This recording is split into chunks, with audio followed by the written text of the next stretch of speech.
Yoel ta evelia. Vetuvio ƒe ha gã aɖe. Miku kpe le Zion. Miku aʋadzedze ƒe kpẽ la be woasee le nye to kɔkɔe la dzi. Anyigbadzitɔwo katã nedzo nyanyanya kple vɔvɔ̃, elabena Yehowa ƒe ŋkeke la tu aƒe vɔ. Anye viviti kple blukɔ ƒe ŋkeke, eye lilikpo kple viviti tsiɖitsiɖi ado, abe ale si ŋdi kekeli klẽna ɖe towo tame ene la, nenema ke aʋakɔ sẽŋu gã aɖe avae.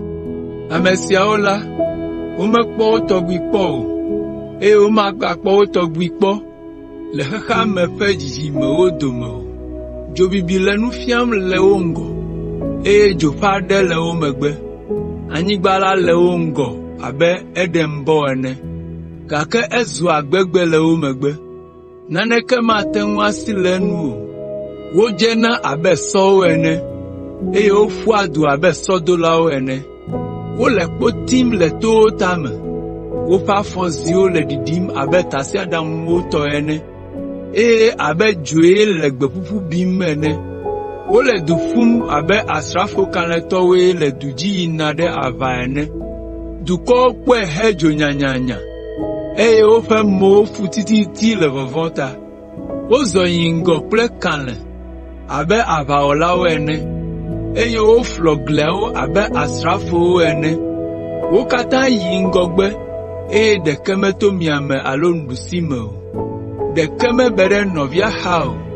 Ame sia ame le enɔƒe pɛpɛ, aʋawɔnu aɖeke mate ŋu anɔ te ɖe wo ŋu o. Wo katã lu ɖe du la dzi. Woflɔ gli la zɔ etame hege ɖe aƒewo kple xɔwo me, abe ale si fiafitɔwo to afesrenui ene.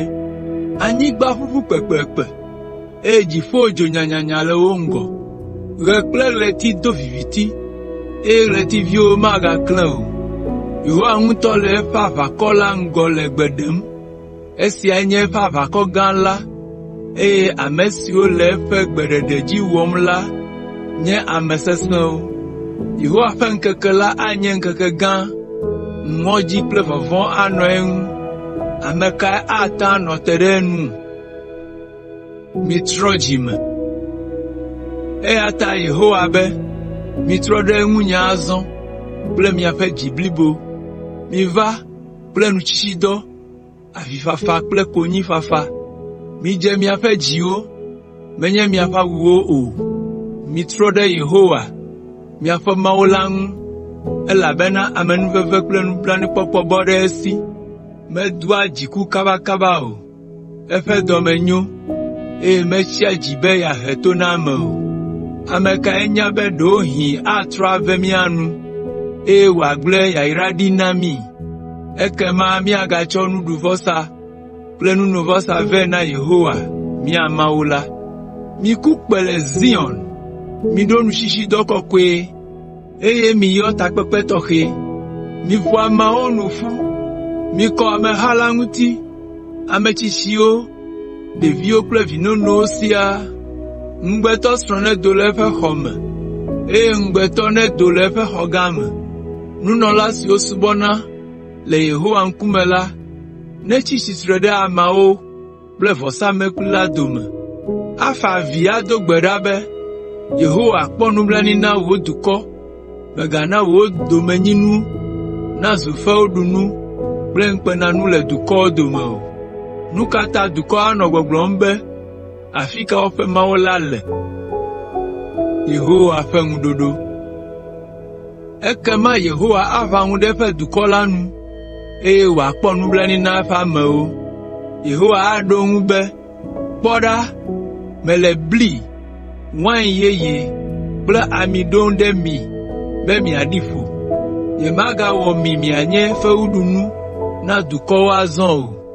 Maɖe asrafo siwo le dzigbeme la ɖa le mia gbɔ. Matrɔ wo aɖo ɖe kuɖiɖinyigba kple gbegbe. Matsɔ ŋgɔgbenɔlawo ade ɣedzeƒeƒu la me, eye matsɔ megbenɔlawo ade ɣetoɖoƒeƒu la me. Ale woƒe ʋeʋẽ kũu la axɔ anyigba la dzi. Vavã Yehowa wɔ nukunu triakɔ aɖe. nye dukɔ, mègavɔ̃ o, kpɔ dzidzɔ eye nàtso aseye azɔ, elabena Yehowa wɔ nukunu gãwo na wò.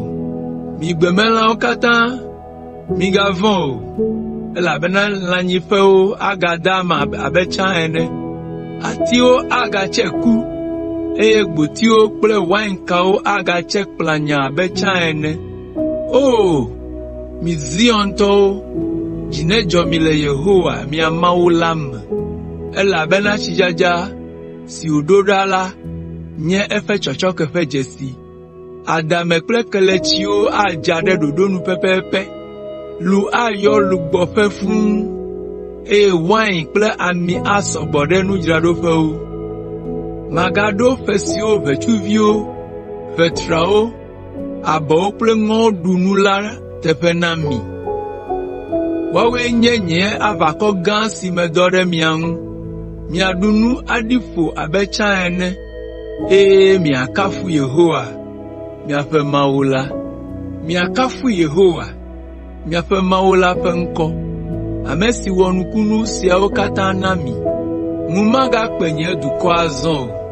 Mianyae be mele afii le nye dukɔ Israel dome, eye mianyae hã be nye Yehowa ɖeka hɔ̃ koe nye miaƒe Mawu. Ŋu magakpe nye dukɔ la azɔ o. Yehowa ƒe ŋkeke.